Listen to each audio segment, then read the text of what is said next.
The Los Angeles Dodgers just made a move that has the entire baseball world buzzing. And trust me when I tell you this, what happened in the last 24 hours is going to change everything you thought you knew about how this team operates. We're talking about a World Series hero making his triumphant return, blockbuster trade rumors that could completely reshape the roster, and front office maneuvers so calculated and so deliberate that other general managers around the league are watching with a mixture of awe and absolute terror. What's going on, baseball fans? Let me take you inside the war room of the most dominant franchise in baseball right now.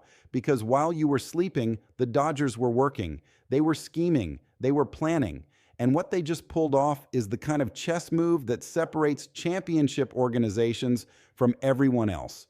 We're going to break down every single angle of this story, from the emotional return of a fan favorite to the cold, calculated business decisions that could see beloved players shipped out of town before spring training even begins. So buckle up, because this is going to be one wild ride through Dodger Stadium's front office, and by the time we're done here, you're going to understand exactly why the Dodgers remain the team everyone else is chasing. Let's start with the news that had Dodger fans literally jumping out of their seats yesterday.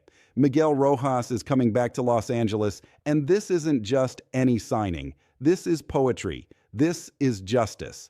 This is the baseball gods smiling down on a franchise that knows how to treat its heroes right.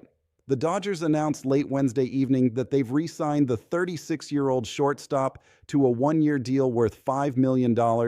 And honestly, they could have given him $10 million, and it would have been a bargain after what this man did in the World Series. Now let me paint you a picture of who Miguel Rojas is and why this signing matters so much more than just adding another body to the roster. This is a guy who embodies everything the Dodgers have become over the last 2 years: heart, grit, clutch performance when the lights are brightest.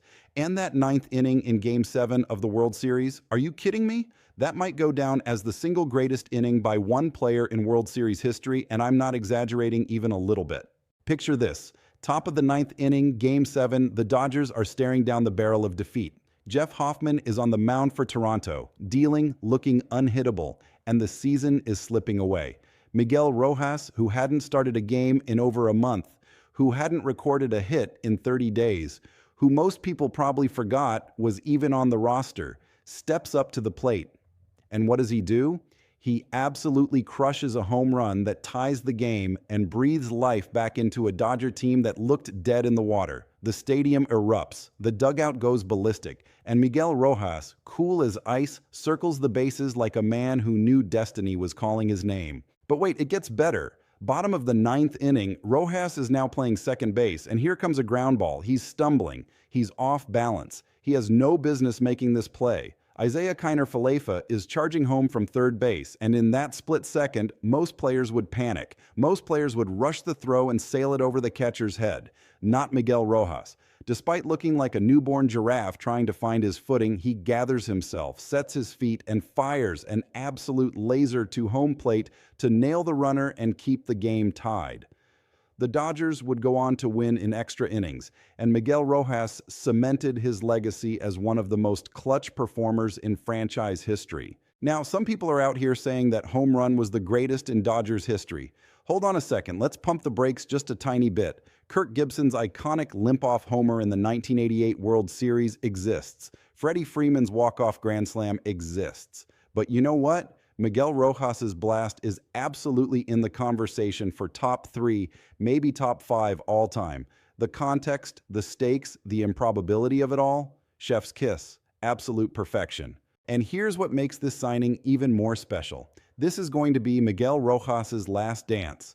The man is going to turn 37 years old in February, and he's already announced that the 2026 season will be his final year in the major leagues before he retires. But here's the beautiful part of this story. The Dodgers aren't just giving him one more year to chase another championship. They're setting him up for life after baseball. The organization has already offered him a front office position in player development and personnel once he hangs up his cleats, and honestly, that's exactly the kind of move that separates the Dodgers from every other team in baseball. Miguel Rojas is more than just a utility infielder who can play second, short, and third. He's a mentor. He's a leader. He's the guy in the clubhouse who keeps everyone grounded and focused. Remember when Mookie Betts decided to make that bold move to shortstop? Who was standing right there, guiding him through every step of the process? Miguel Rojas. The man is basically a player coach already, and there are whispers around the league that he could eventually become a manager someday. Imagine Miguel Rojas managing the Dodgers 10 years from now. Dave Roberts has already hinted that he might call it a career after the 2029 season, so the timeline actually works out perfectly.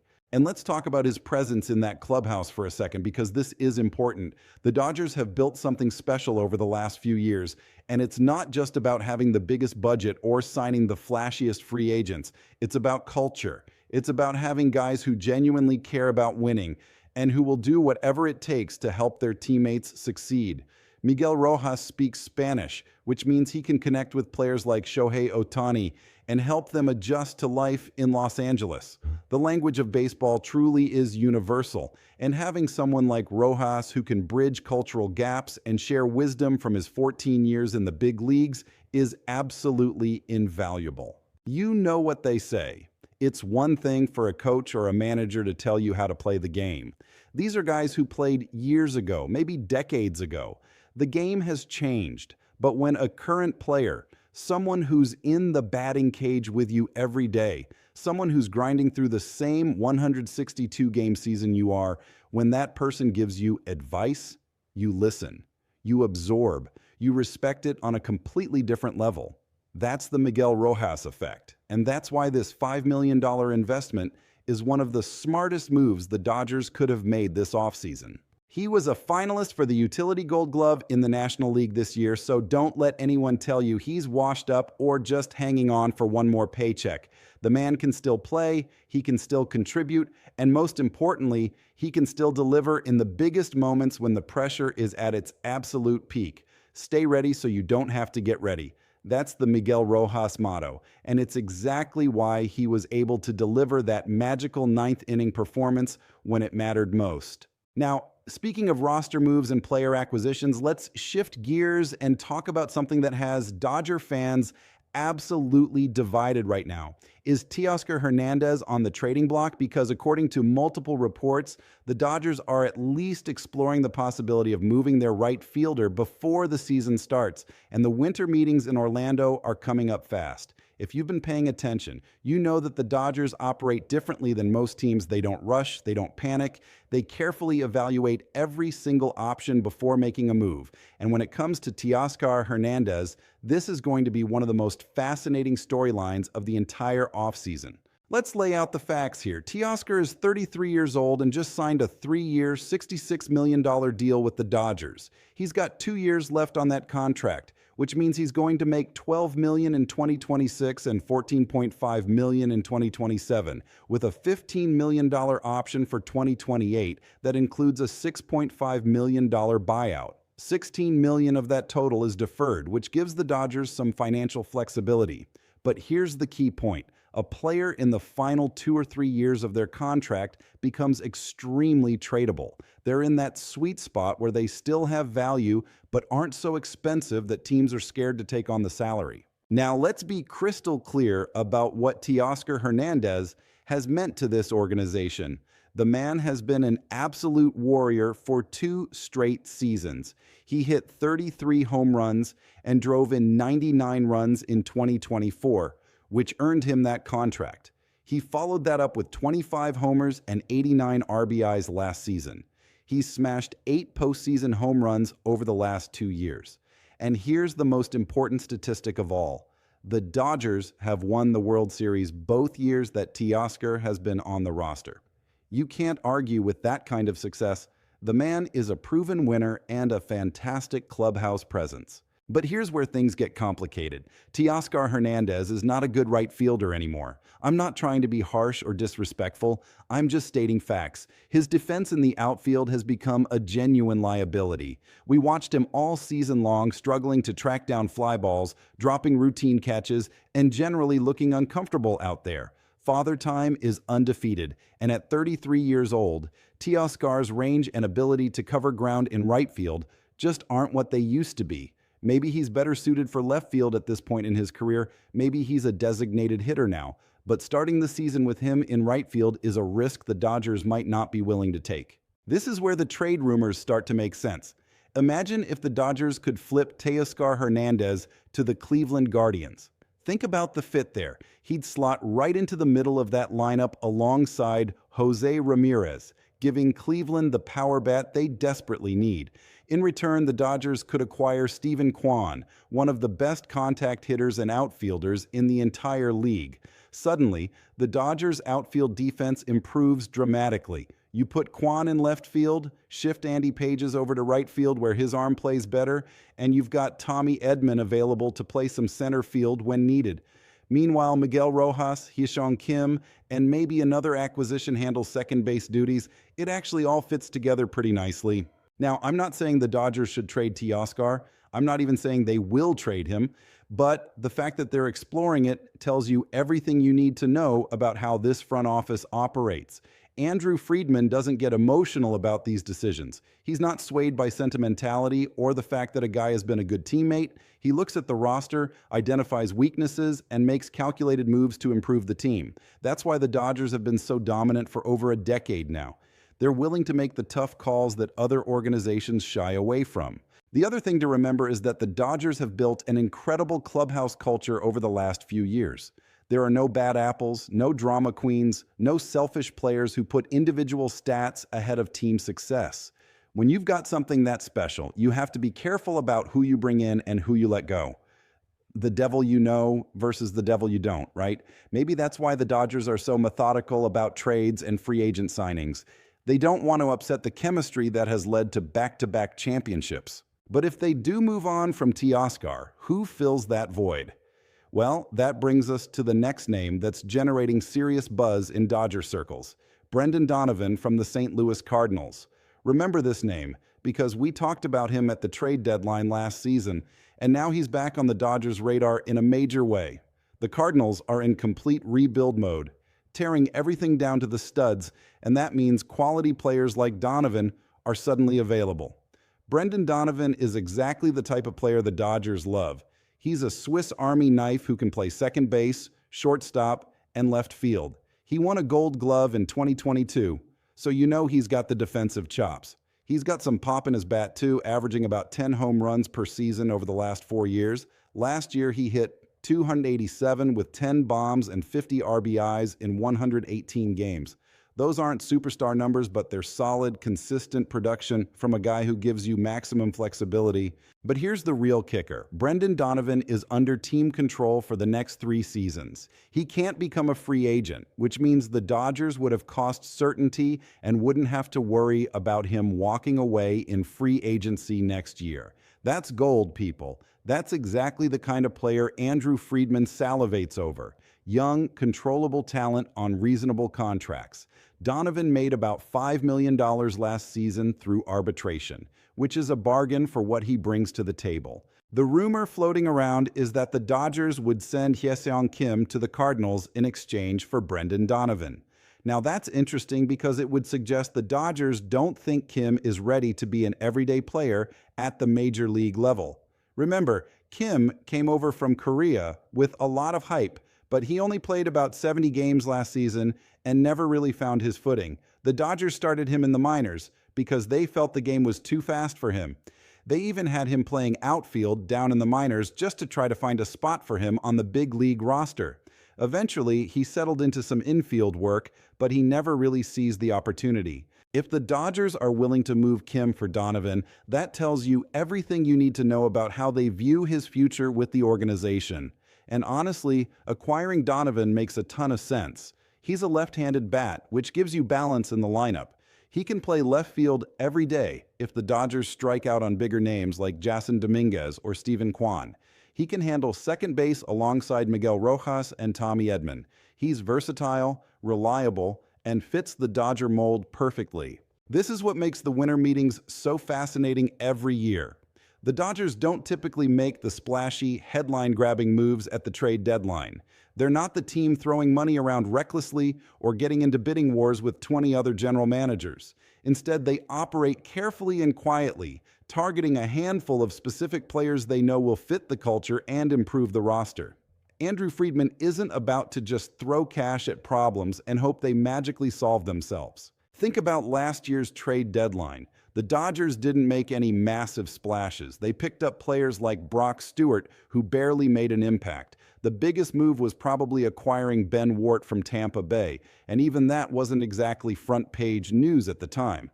But you know what? Ben Wart became absolutely crucial when Will Smith got injured. He stepped up in a major way behind the plate and proved to be one of the most underrated acquisitions of the season. Then the Dodgers tried to get cute with some roster maneuvering, non-tendering him in hopes of sneaking him through and re-signing him later, but the Cincinnati Reds swooped in and claimed him.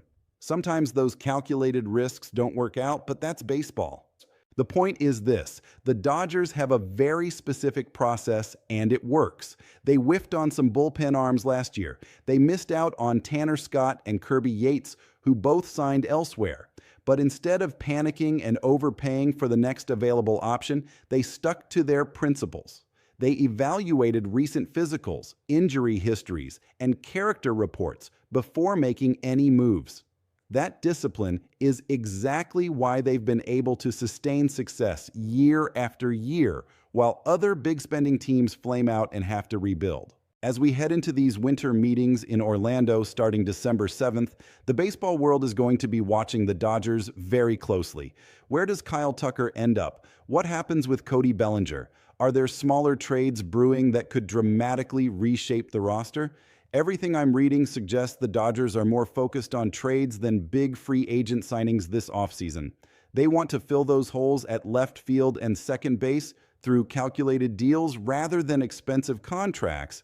And honestly, that makes a lot of sense given the financial commitments they've already made. We know Miguel Rojas is back, and that's fantastic news. We hope Teoscar Hernandez finds a role with the Dodgers moving forward because he's been such a huge part of these back-to-back championships. But we also have to be realistic about what this team needs to remain dominant. If trading Teoscar brings back a player like Steven Kwan who can upgrade the defense, you have to at least consider it. If swapping Hee-Seong Kim for Brendan Donovan gives you more versatility and team control, you explore that option. The beauty of the Dodgers' approach is that they're never desperate. They're never backed into a corner. They have options, they have depth, they have financial flexibility. And most importantly, they have a front office that understands how to build sustainable winning rosters without mortgaging the future. Other teams panic and make emotional decisions. The Dodgers remain calm, calculated, and strategic. That's the difference between good organizations and great ones. Let me tell you something else that gets lost in all these trade rumors and contract negotiations. The Dodgers understand that winning isn't just about having the most talented roster on paper. It's about fit. It's about character. It's about having guys who genuinely buy into the team-first mentality and are willing to sacrifice personal glory for collective success. Look at that clubhouse over the last 2 years. Miguel Rojas taking at-bats off the bench and delivering in the World Series. Teoscar Hernandez battling through defensive struggles because he wants to help the team win. Freddie Freeman playing through injuries in the postseason. Mookie Betts moving to a new position because the team needed him to. That's the Dodger way. That's why they keep winning. And that's why every move they make this offseason, whether it's re-signing a veteran leader like Miguel Rojas or potentially trading a fan favorite like Teoscar Hernandez, is all in service of maintaining that championship culture. The MLB isn't just worried about the Dodgers' talent. They're terrified of the organizational excellence that permeates every level of this franchise. Andrew Friedman has built a machine that just keeps churning out wins. The player development system is the best in baseball. The medical staff keeps guys healthy and productive deep into their 30s. The coaching staff gets the most out of every single player, and the front office makes smart, data-driven decisions while still respecting the human element of the game. That combination is absolutely lethal, and frankly, other teams should be scared. We're about to enter the most exciting part of the baseball calendar. Free agency is heating up. Trade talks are intensifying. The winter meetings are just days away, and the Dodgers are right in the middle of it all, quietly working behind the scenes to get even better. Will they land Jason Dominguez in a blockbuster trade with the Yankees? Will they pry Steven Kwan away from Cleveland? Will Brendan Donovan end up in Dodger Blue? We're about to find out, and trust me, it's going to be one wild ride. So here's what I need from you right now. If you've made it this far, you're clearly a diehard baseball fan who appreciates the chess match that happens behind the scenes. I need you to smash that like button because it tells the algorithm that this content matters and helps us reach even more passionate fans like yourself. Drop a comment below and let me know what you think. Should the Dodgers trade Teoscar Hernandez? Is bringing back Miguel Rojas for one more year the perfect ending to his career? What moves do you want to see at the winter meetings? I read every single comment and I love hearing